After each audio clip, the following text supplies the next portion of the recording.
Dobrý deň. Na začiatku by som sa chcel poďakovať organizačnému výboru, že môžem na tejto konferencii vystúpiť. Začiatkom môjho príspevku by som sa najprv predstavil, že volám sa Boris Beťák, pôsobím na katedre telesnej výchovy a športu Fakulty humanitných vied Univerzity Mateja Bela v Banskej Bystrici, kde pôsobím ako interný doktorant. Mojím školiteľom je docent Jiří Michal. Moje zameranie je zimné športy. V rámci tých zimných športov skúmame alebo zaoberáme sa problematikou názorov žiakov na zimné športy a ich vyučovanie, ich vzťahom k zimným športom a k vyučovaniu a ďalej zisťujeme vplyv kurzovej formy vyučovania zimných športov na zmenu postoja žiaka k učiteľovi. Čiže to je v podstate taká nejaká moja profesijná charakteristika do začiatku. Čo sa týka samotného príspevku, s ktorým vystúpim, budem prezentovať výsledky prieskumu zameraného na zistenie vzťahu žiakov stredných škôl k zimným športom a pohybovým aktivitám realizovaných na SEU. Prieskum sme realizovali v júni roku 2013 na 6 stredných školách v Banskej Bystrici. Boli to 3 gymnázia, obchodná akadémia, stredná zdravotná škola, stredná škola priemyselná. Použitou metódou bol dotazník vlastnej konštrukcie, ktorý pozostával z 20 otázok. V príspevku prezentujeme výsledky len na vyberané otázky. Prieskumnú vzorku tvorilo 312 žiakov, z čoho bolo 170 chlapcov a 142 dievčat. Na začiatok prieskumu nás zaujímalo, keďže sa zaoberá problematikou zimných športov, zaujímala nás preferencia u daných žiakov medzi zimnými a letnými športami. Prevažná väčšina žiakov, ako môžete vidieť na grafe, cez 44% chlapcov a 47% dievčat preferuje zimné športy. Obidva športy preferuje takmer tretina chlapcov a v podstate takmer štvrtina dievčat. A zimné športy samostatne nejakých 17% chlapcov a 19% dievčat. Pozitívne je, že žiadne športy, ako môžete vidieť v tom poslednom slobci, nepreferuje, alebo v podstate nejaké športy nepreferuje vôbec zanedbateľné percento, čiže nejakých 6% chlapcov, čo bolo nejakých 7 jedincov a 9,86% dievčat, čo v tomto prípade je 14 dievčat. Čo sa týka tej preferencie letných športov, predpokladáme alebo domnívame sa, že súvisí to s hlavne preferenciou športových hier, čo zistili vo výskume Nemcov 2012, kde chlapci väčšinou preferujú basketbal a futbal, dievčatá ten basketbal a volejbal. Čiže tam pravdepodobne súvisí to s tým, že tá preferencia letných športov je výraznejšia. V ďalšej otázke nás zaujímalo, aký je vzťah žiakov k zimným športom a pohybovým aktivitám. Na výber mali 5 možností opatrených výkazovou škálou s tým, že išlo od veľmi pozitívneho vzťahu cez skôr pozitívny, neutrálny až skôr neutrálny, skôr negatívny až negatívny. U dievčat prevažoval vzťah veľmi pozitívny, ako môžeme vidieť, zaujalo 40% chlapcov. U dievčat prevládal vzťah neutrálny, bolo to cez 1/3 dievčat. Pozitívnym zistením je, že skôr negatívny alebo veľmi negatívny vzťah má opäť zanedbateľné percento probandov, čiže chlapcov a dievčat. Podobný výskum sme realizovali aj v roku 2013 na stredných školách v Martine. Tam tie výsledky boli, u chlapcov prevažoval skôr pozitívny postoj, 33%, u dievčat 35% prevažoval neutrálny. Čiže v podstate ten neutrálny medzi výskumom, čo sme robili v Banskej Bystrici a v Martine, tak u dievčat to bolo rovnaké, u chlapcov bol rozdiel v tom, že tam prevažoval ten skôr pozitívny vzťah k zimným športom a pohybová aktivita na snehu. Ďalej nás zaujímalo, ktorý zo zimných športov žiaci vo svojom voľnom čase najradšej vykonávajú. Na výber v podstate mali 7 možností, pričom 6 krát bola konkrétna možnosť a bola aj možnosť iné. Najviac alebo najradšej vykonávanou zimnou pohybovou aktivitou alebo zimným športom bolo zjazdové lyžovanie. Ako môžeme vidieť, zaujalo 31% chlapcov a 37% dievčat. Podobné výsledky dosiahol na základných školách aj Michal 2011 alebo Chovanová 2011. Predpokladáme alebo domnievame sa, že vychádza to z dlhoročnej tradície zjazdového lyžovania. Na druhom mieste sa umiestnil snowboarding, ktorý zaujal takmer 1/4 chlapcov a cez 22% dievčat. Pozitívom je, že v roku 2008 nastala reforma školstva aj nový štátny vzdelávací program.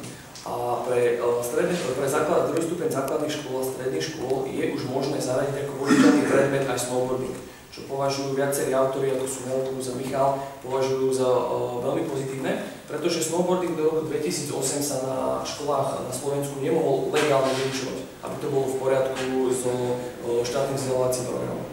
Tým sa aj tá propagácia toho snowboardingu a samozrejme potom aj ten záujem o tento šport zvýšil. Čo sa týka ešte výsledkov, v rámci tých možností, iné, kde mám 14,71% chlapcov a 13,38% dievčat, uvádzali najčastejšie chlapci ľadový hokej a dievčatá korčuľovanie. To, čo nemajú v možnostiach.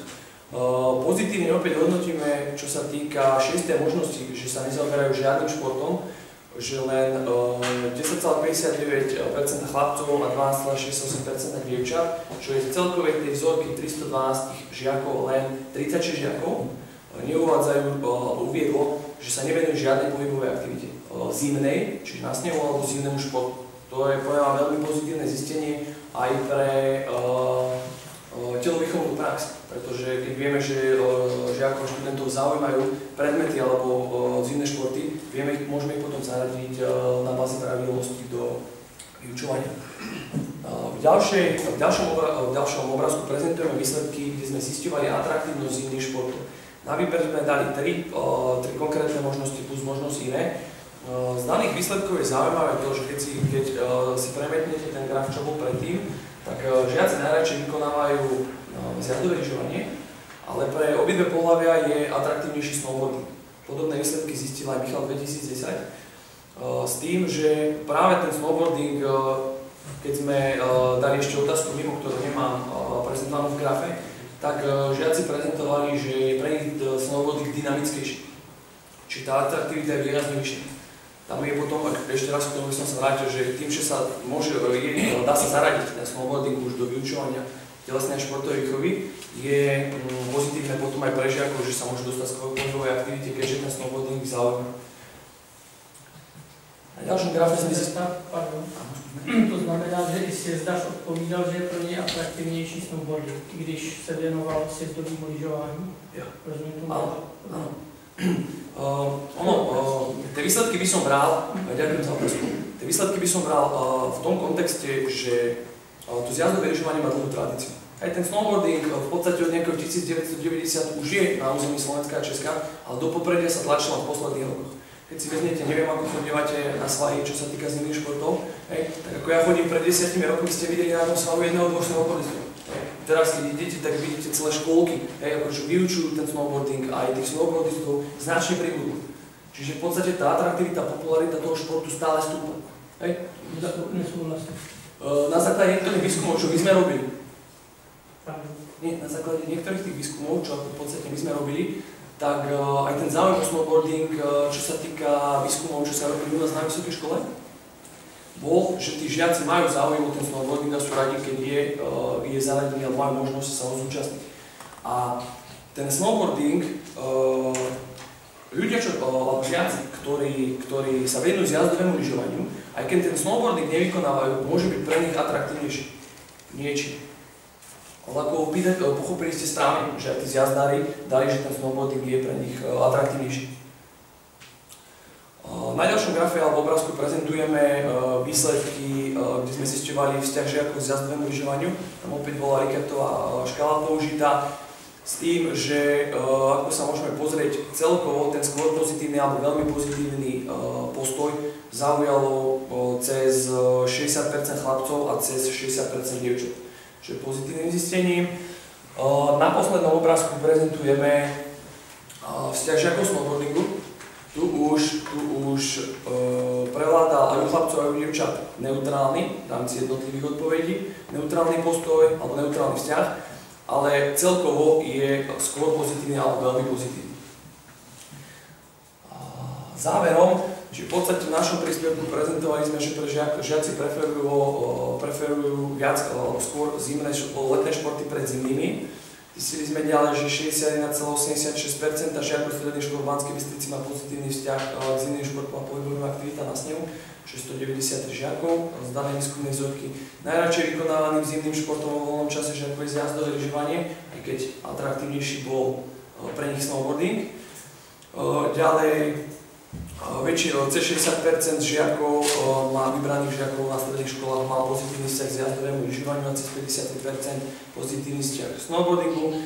A čo je pozitívne, čo som už spomenul na tom obrázku 3, že len 11,54% žiakov stredných škôl v Banskej Bystrici uviedlo, že sa vo svojom voľnom čase nevenuje žiadnemu zimnému športu alebo žiadnej pohybovej aktivite na snehu, čo je len z 312 len 35 žiakov. Ďakujem pekne za pozornosť.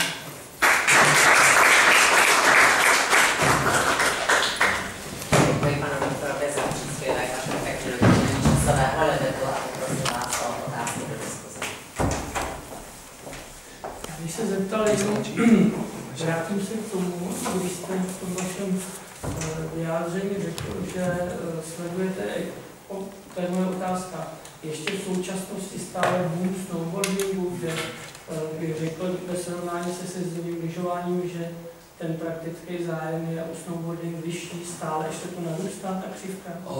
Hlavne u mladšej generácie. V podstate, keď skúmame na základných školách, ten neviem, druhý stupeň, ale hlavne 5., 6., 7. ročník, tak skôr začínajú so snowboardingu ako s lyžovaním. Pokiaľ sa nevenovali žiadnemu športu zimnému, keď majú začať buď s tým alebo s tým, tak väčšia atraktivita pre nich, alebo ten výber skôr smeruje k tomu snowboardingu. Pre tú mladšiu generáciu. Už u tých starších, čo už samozrejme lyžujú, buď ten snowboarding skúsim alebo nie, a prípadne robím obidva, alebo venujú sa jednému alebo druhému.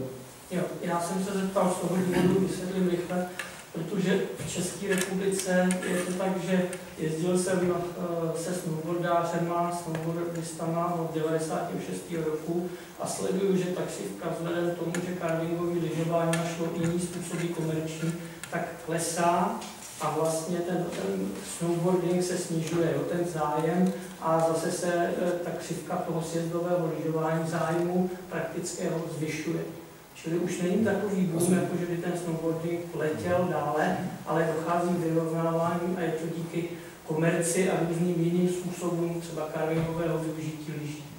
Beriem našu pripomienku, ďakujem pekne. V podstate aj čo sa týka nejakých autorov u nás, Kráľovku uvádza, tak hlavne hovorí o tom, že ten boom lyžovania, alebo v podstate to lyžovanie si nejakú tú pozíciu vzala, popri tom sa ako vyššie tlačí ten snowboarding, lebo tam, keď sme si pozreli na tom grafe číslo 2, tak to zjazdové lyžovanie je stále častejšie vykonávané ako ten snowboarding, tá atraktivita potom bola opačne. Čiže zjazdové lyžovanie je stále vyššie, s tým, že aj kolega Kráľ hovorí o tom, že tým, ako tá lyžiarska výstroj napreduje a menia sa, alebo vyvíjajú sa nové typy lyží carvingové, tak to lyžovanie stále si zastáva tú svoju pozíciu, že je dominantnejšie.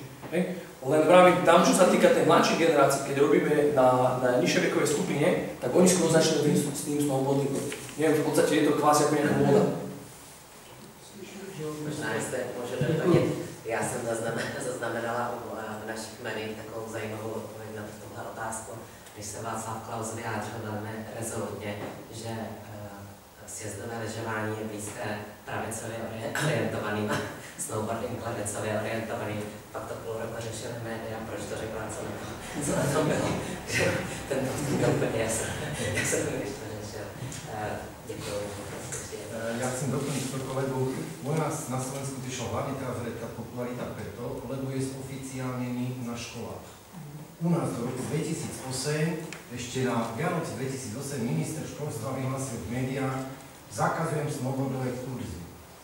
Nesmie sa na školách... Čiže legálne sa nedalo vyučovať. Paradoxom je to, že my sme sedeli v tej metodickej komisii na štátnom pedagogickom ústave a vtedy sme schválili, že sa nám podarilo tam dostať do učených osnov a odtedy vlastne tie školy už legálne môžu zobrať deti na kurzy, majú zase problém s inštruktormi, to je jasné, že inštruktorov nebolo toľko, takže my, napríklad z Medina vysoká škola, ktorá pripravuje každý jeden telocvikár, ktorý skončí u nás na našej fakulte, okrem toho, že každý telocvikár, keď skončí, tak skončí celé lyžovanie, tak u nás každý jeden povinne musí prejsť snowboardovým výcvikom, aby keď príde do praxe, aby bol rovno využiť. Právne zabezpečené. Áno, Jasné. to je, a preto vlastne tá popularita, ako keby teraz narastala. U nás tie snowboardy už je tu 15-20 rokov, ale teraz u nás sa na Slovensku prežíva boom. Neviem, ako to máte u vás v legislatíve, či môžu chodiť na kurzy. Ano, tam to bylo tak, že musel ten dotyčný, který vyučoval už od doby, kdy vlastně se ten snowboarding začal vyučovat, musel být právně krytý. Jak byl instruktorem školního snowboardingu, čili my jsme neměli zákazky. Tak to je nastavilo. Hej, tam ako ďakujem kolegovi za pripomienku alebo za poznatok, či tam v podstate môže byť ten rozdiel, hej, čo vy ste sledovali, alebo čo aký trend v Českej republike, aký trend u nás aktuálne. Máte ještě prosím někdo nějakou otázku? Já jinak děkuji za příspěvek a poprosím. Zatím, prosím. Ďakujem pekne.